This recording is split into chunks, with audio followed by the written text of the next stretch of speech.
everyone, it's owner Michelle Reeds here with Revive Health, and I wanted to come on and say hello. Happy Sunday.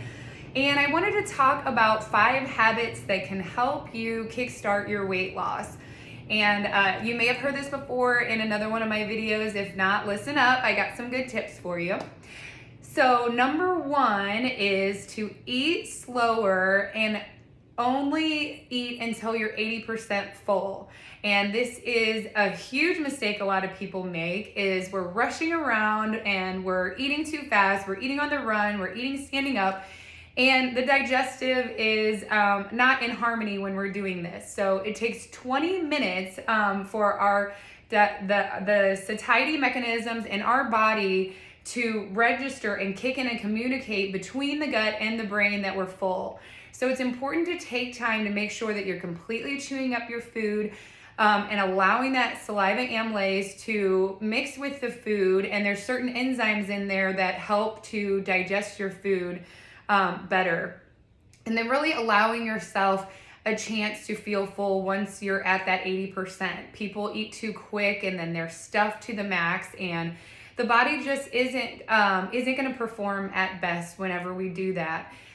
It helps to improve digestive performance when you're exercising and even your sleep. So taking time, making sure that you completely chew your food, only eating until you're 80% full.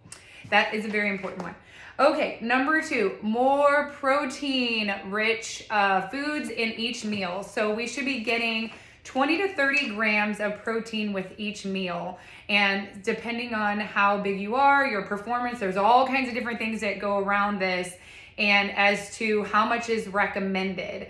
But we do know that research is clear that healthy individuals, it is beneficial to get more protein in your diet. 20 to 30 grams. Any more lately, I am a fan of getting proteins in your plant sources as well. I've just added this supplement into my daily routine, which is spirulina.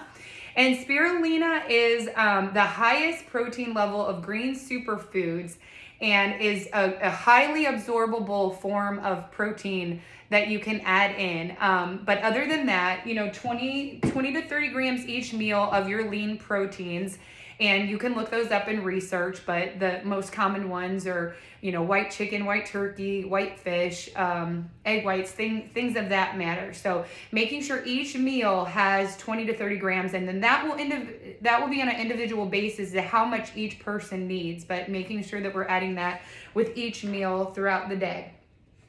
All right, we've all heard this one from our grannies and our mothers and everyone else, that to eat more vegetables with each meal. So there should be 2 servings, 2 to 4 servings with each meal. Vegetables are so powerful. They have the fiber, they have phytochemicals that are essential for physiological functions to occur in the body. I can't tell you how many people go days and days without eating anything green in their diet. And we are severely walking around nutrient deficient because of this. If you just don't like vegetables and you can't stand including them in, then simply blend them up. Start adding in spinach in your protein shakes and blend it up. You can't even tell it's there, but you have to find a way to introduce these foods into your diet, because it's just they're just packed with the vitamins that we need for you to feel your absolute best. So there's all kinds of people walking around saying that they don't feel good, they don't have energy, they're lacking something, and it's because they go days without these wonderful foods that provide so much energy, and they absorb energy from the sun and water from the ground and nutrients from the soil. And we should be ingesting these foods. It helps with clearing your skin and focusing on your digestive, improving your energy and mood. And here is what people are missing. So don't forget the veggies, add them in.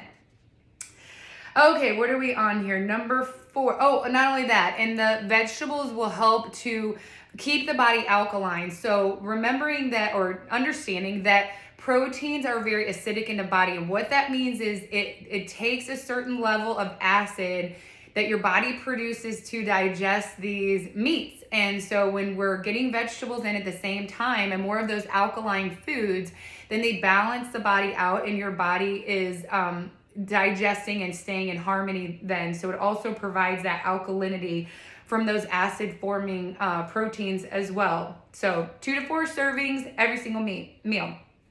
Okay. Carbohydrates, gosh, they've gotten such a bad name, and most people we know are eating way too many refined carbohydrates. America is eating too many carbs, but it's also when we should time these out. So your body's fat burning is at its highest in the morning. So for those of you that start your morning and load up on the carbs, stop, please.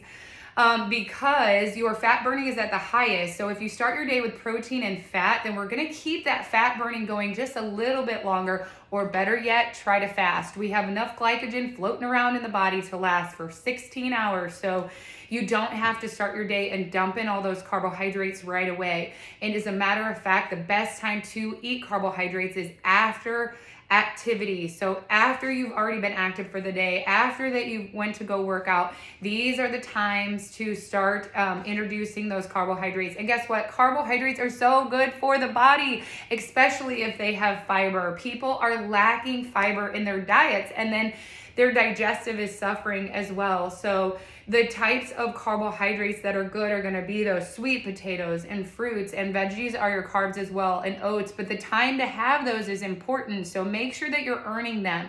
Make sure that after exercise is a great time to introduce those carbohydrates.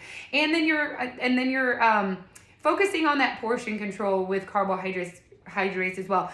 Carbs will always be the preferred energy source of the body. So make sure that you're including these, fiber-rich carbohydrates in your day. And nobody's getting heavy off eating fruit, I promise. So include a few of them in your day for the good fiber. All right, and then get healthy fats throughout your day. So anywhere from 20% to 30% of your daily macro intake should be coming from fats.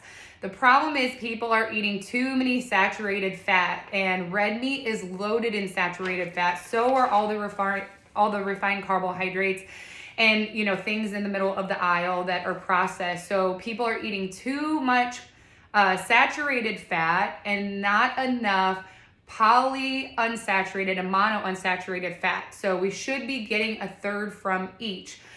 Taking a supplement of a fish oil every day, so beneficial for weight loss, brain power, nutrient transport. Fats are very important for the body, but again, we're consuming way too much fat and carbs, which are both energy sources.